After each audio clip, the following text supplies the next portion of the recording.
warahmatullahi wabarakatuh. Selamat datang di podcast Polres Kudus. Bersama saya kembali Rika Murjayanti. Rasanya udah lama banget nih nggak saya hello sama sobat Polres Kudus. Gimana kabarnya hari ini? Pasti seneng dan tetap semangat ya. Nah, kali ini saya sudah kedatangan tamu yang begitu spesial, yaitu Bapak Babin Kudus. Selamat datang Pak Selamat Babin. datang, selamat pagi. Assalamualaikum warahmatullahi wabarakatuh.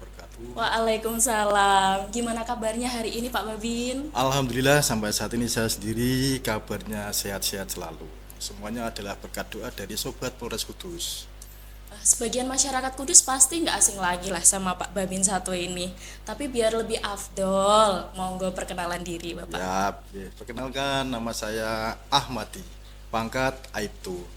Saya sampai saat ini menjabat sebagai Babin Kamtibmas Kelurahan Werkwitan, Kecamatan Kota, Kabupaten Kudus, Polres Kudus. Nah, sejak kapan nih Pak Babin menjadi Babin Kamtibmas di kelurahan tersebut? Saya sejak jadi Babin Kamtibmas Kelurahan Werkwitan itu tahun 2018. Alhamdulillah sampai sekarang masih dipercaya. Wah, kurang lebih 7 atau Hampir 8 8 tahunan tahun ya, ya. sudah ya. Kalau aslinya Pak Ahmadi? Kalau Dari asli mana, Pak? saya kebetulan domisili di Kelurahan Werkwitan sendiri. Wah, berarti Oke. asli orang Werkwitan Asli sendiri Werkwitan. dan menjadi Babin di situ. Ya, betul. Berarti udah tahu dong Pak seluk-beluk warga ataupun kondisi Kamtibmas di situ? Alhamdulillah saya sebagai Babin Kamtibmas yang ada di wilayah kami sesuai apa yang menjadi pencanangan program pada saat itu Bapak Tito Karnavian sebagai Kapolri. Kami ditempatkan di Kelurahan Werkwitan sebagai Babin Kamtibmas dengan kerjasama antara Pak RT, Bu RT, Pak RW dengan Pak Lurah dan rekan kerja kami Babinsa dari Koramil Kota untuk semua kegiatan atau semua pelaksanaan tugas yang ada di tempat kami alhamdulillah dapat terselesaikan dengan baik. Aman ya Pak ya? Aman Wah, alhamdulillah. berarti berkat Pak Babin nih aman sentosa. Alhamdulillah. Yes. Kalau menurut Pak Ahmadi nih terkait integritas Polri, ada hubungannya nggak Pak dengan kepercayaan masyarakat dengan polisi? Ya intinya kita itu selalu diharapkan untuk hadir di tengah masyarakat dan kedekatan polisi khususnya saya sebagai Babin Kamtibmas juga selalu setiap waktu diharapkan kehadirannya di dalam tengah-tengah masyarakat dan juga masyarakat ada kedekatan dengan Babin Kamtibmas sehingga selama proses kedekatan antara babinnya dengan masyarakatnya untuk segala sesuatu permasalahan yang ada di tempat kita atau tempat kami sehingga dapat terselesaikan dengan baik dengan gerak cepat. Misalkan ada permasalahan yang kecil di dalam RT, lingkup RT, Pak RT-nya langsung komunikasi dengan Babin Kamtibmas memberikan informasi sehingga permasalahan itu langsung bisa kita selesaikan bersama Pak RT dibantu dengan rekan dari Babinsa dan mungkin pada saat itu perlu kehadiran Pak Lurah, kita juga akan menghadirkan Pak Lurah untuk menjelaskan permasalahan yang ada, Mbak. Nah, inilah kenapa Pak Babin rumahnya di situ, Babin di situ agar ada permasalahan itu langsung gercep gitu ya, Ya Pak ya? betul. Wah. Memang adanya atau perintah dari pimpinan untuk Babin kalau bisa domisili di tempat itu tujuannya memang bagus biar masyarakat ada kedekatan dengan Babin Kamtibmasnya sehingga apabila ada permasalahan atau ada kegiatan yang membutuhkan kehadiran Babin, Pak Babin juga langsung cepat, bahasa kerennya itu gercep, gerak cepat untuk hadir di tengah masyarakat sehingga kegiatan permasalahan dapat dilaksanakan dengan baik karena adanya kecepatan waktu yang ada. Kalau selama menjadi Babin nih Pak, Pak Ahmadi pernah nggak Pak ada permasalahan-permasalahan kayak anak tantrum atau ada masalah dengan orang tua atau orang lain gimana? Kebetulan di tempat kami juga ada banyak problem dulu, ada permasalahan-permasalahan. Ya ini contoh katalah, ada salah satu permasalahan di dalam rumah tangga, itu ada anak kecil seusia kelas 2 SD. Pernah pada suatu saat ibunya karena anak yang bersangkutan bapaknya sudah meninggal, ibunya sama budenya datang ke rumah saya untuk mohon bantuan. Pak Ahmadi, Pak Babin, anak saya tidak mau sekolah. Lah alasannya kenapa? Tidak tahu Pak, males. mainan HP terus tiap pagi, kalau malam mainan HP, sehingga kalau bangun paginya kesiangan terus, sehingga tidak pernah berangkat sekolah. Misalkan berangkat pun itu terlambat. Lu kok pakai Pak Babin kenapa? Kan ada Pak RT-nya, saya bilang gitu, saya tanya, saya jawab itu. Katanya Pak RT-nya juga nggak sanggup untuk membina atau membimbing. Ya akhirnya keesokan paginya saya jam 6 pagi hadir ke rumah yang bersangkutan. Pada saat itu anak itu masih tidur, posisi masih tidur, dan saya bangunkan pelan-pelan. Dek, bangun. Setelah lihat saya pakaian dinas ada Pak Babin, dia bangun. Tapi posisi untuk berangkat sekolah dia masih malas. Terus ketika itu langsung saya gendong, saya ajak keluar. Terus saya ajak duduk di ruang tamu. Di situ saya tanya, Dek, kenapa kamu tidak mau sekolah? Kenapa? Alasannya kenapa? Katanya ibunya nakal, ibunya jahat. Loh, kok ibu kok jahat, kenapa? Terus saya tanya gitu, dia jawabnya, pokoknya ibu nakal. Loh, nakalnya kenapa? Kan ada, kalau nakalnya ibu sama kamu kan ada. Aku minta mainan ya dibelikan. Loh, ibu kan tidak kerja, kalau kamu minta mainan yang harganya mahal ya mungkin ibu tidak kuat. Kamu kan sebagai anak paling cowok, kakakmu kan cewek, kamu cowok, ya kamu pengertian lah, karena ibu gak punya uang ya mungkin tidak bisa belikan mainan itu. Gimana kalau gini, Pak Babin membelikan mainan itu, nanti kamu harus sekolah, gimana? Kalau mau, Pak Babin tak keluar beli mainan. Akhirnya saya keluar untuk beli mainan. Yang dimaksud anak itu saya tahu jenisnya apa. Ternyata dia hanya minta mainan mobil-mobilan, harganya kalau nggak salah dulu 50.000. Saya beli di tempat, kebetulan di dekat desa kami ada grosir mainan, saya beli. Kebetulan alhamdulillah yang bosnya penjual mainan toko itu baik, harganya 50, Pak Babin hanya suruh bayar 40.000. Terus tak kasihkan kepada anak tersebut, ini Dek mainan nih. Saat itu juga anaknya tersenyum seneng bahwa apa yang menjadi keinginannya sudah terpenuhi. Akhirnya dia janji, Mas David namanya, Mas David besok mau sekolah ya, kalau nggak mau sekolah tak jemput Pak Babin, tak antarkan. Akhirnya dia mengangguk. Lah pada saat itu memang dia nggak sekolah karena masih masih ngantuk dan sudah agak mendekati siang, sudah jam 7 lebih. Akhirnya memang nggak sekolah. Besoknya lagi saya datang ke rumahnya. Alhamdulillah yang bersangkutan sekarang sudah mau sekolah, rajin. Dan bu gurunya, kepala sekolahnya juga terheran, Pak sekarang David rajin. Alhamdulillah sekarang anaknya sudah kelas 5 SD, sudah 3 tahun.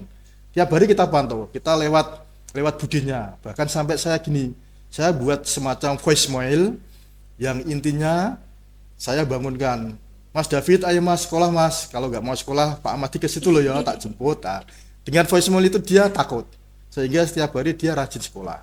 Sampai minta beli sepeda, akhirnya sama budinya dibelikan sepeda. Dan alhamdulillah sampai saat ini sudah kelas 5, masih tetap rajin. Kami lewat kepala sekolah, kalau sampai tidak masuk, itu alasannya kenapa, kita pantau.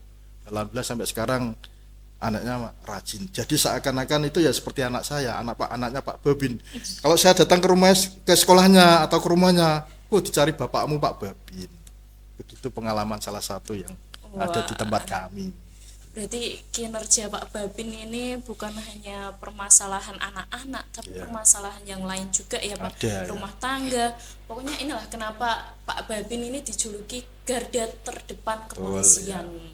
Karena memang kinerjanya langsung terjun ke masyarakat. Nah, kalau selanjutnya nih Pak, ada inovasi program yang Bapak canangkan di masyarakat, khususnya di Werkwetan? Sebenarnya untuk kami sendiri selaku Babin Kamtibmas khusus di tempat kami, itu memang kami beberapa dulu pernah mencanangkan beberapa kegiatan, di antara yang jelas masih terjalin erat kerjasama antara kami sebagai Babin Kamtibmas dengan dinas sosial. Kami masih erat, seringkali komunikasi dalam hal apa? Di tempat kami itu ada beberapa warga, dalam catatan kami ada 9 warga yang mengalami gangguan jiwa. Kalau di tempat dinas sosial itu bahasa kerennya atau bahasa dari dinas sosial yaitu ex-psikotik, atau yang lebih gampangnya ODGJ, orang dalam gangguan jiwa. Itu ada tercatat di data kami sebagai Babin ada 9 warga.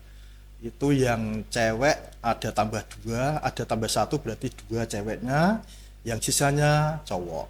Ada yang usia sudah mendekati 70, yang perempuan yang satu usia 35.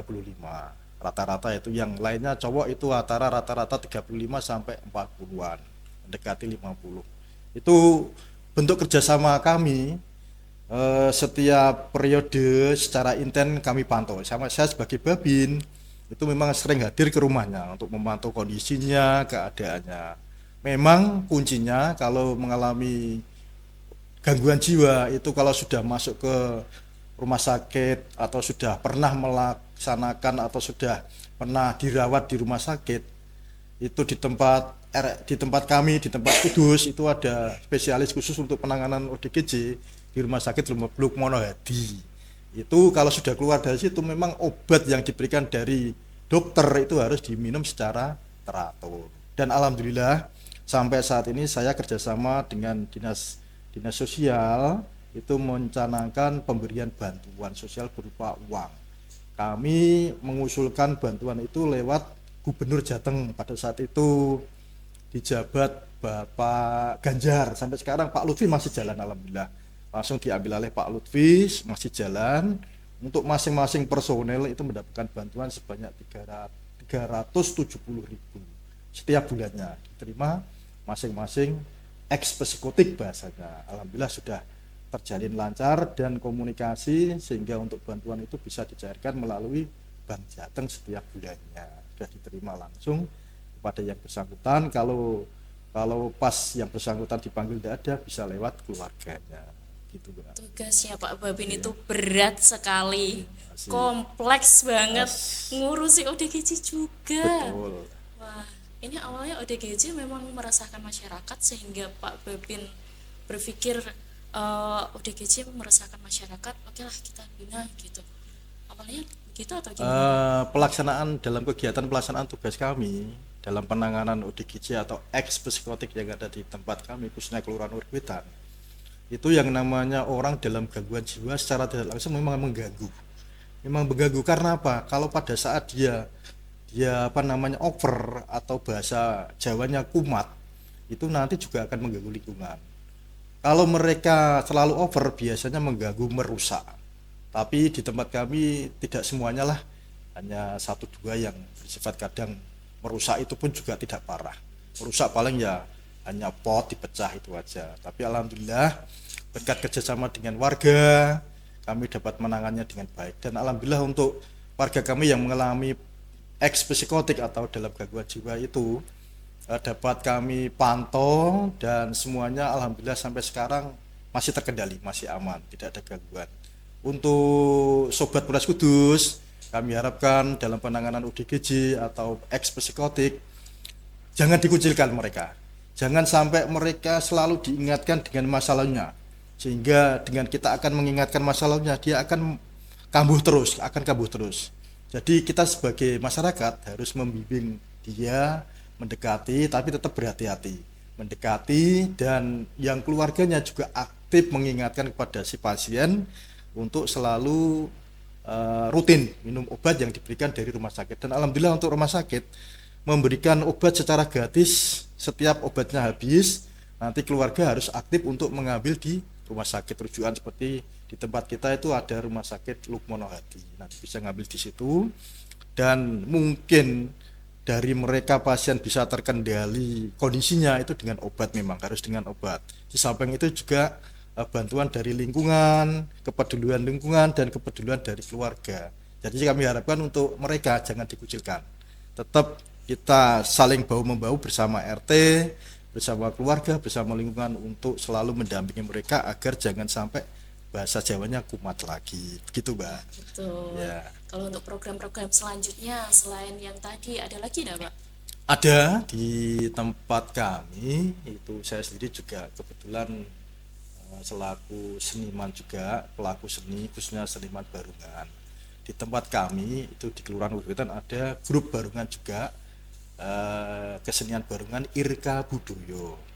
Irka Budoyo itu ada artinya Irka Ikatan Remaja Kerajaan, kalau K-nya itu kerajaan. Kerajaan itu salah satu dukuh yang ada di desa kami, di tempat kami, kerajaan.